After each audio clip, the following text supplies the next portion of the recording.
Sio dan halo guys. Nah, di video kali ini kita akan mau ini ya, liatin apa? Tanaman apa ini? Durian, ya.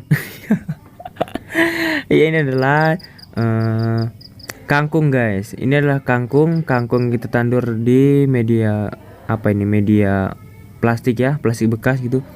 Nah, kita akan menengok ini malam posisinya ya, malam. Dan di sini malam pokoknya lah. Iya, ada malam. Dah. Ini suara apa itu guys? Kayak ada suara guys. Krik krik krik gitu guys. Coba yang tahu coba komen lah, itu aku kok jadi merinding nih guys. Ada suara yang aneh gitu. Aku sendiri loh guys. Ini jauh dari rumah ya, sekitar 10 meter lah dari rumah. Sangat jauh tuh guys.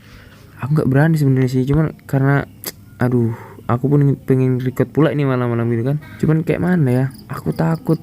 Udah takut, sok berani pula. Nah, itu suara apa tuh guys? Krik krik krik krik. Aku kurang paham pula. Makin deket guys suaranya guys. Coba yang tahu kasih tau lah dulu. Aduh, itu suara apa itu? Aku kok jadi takut aku. Gila itu ah. Ya udahlah, siapa yang bisa jawab pulang duluan. Udah kayak zaman SD guys.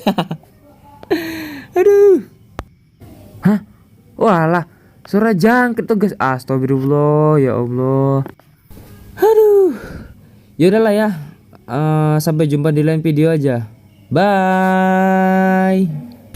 Auto lari nih pulangnya bah.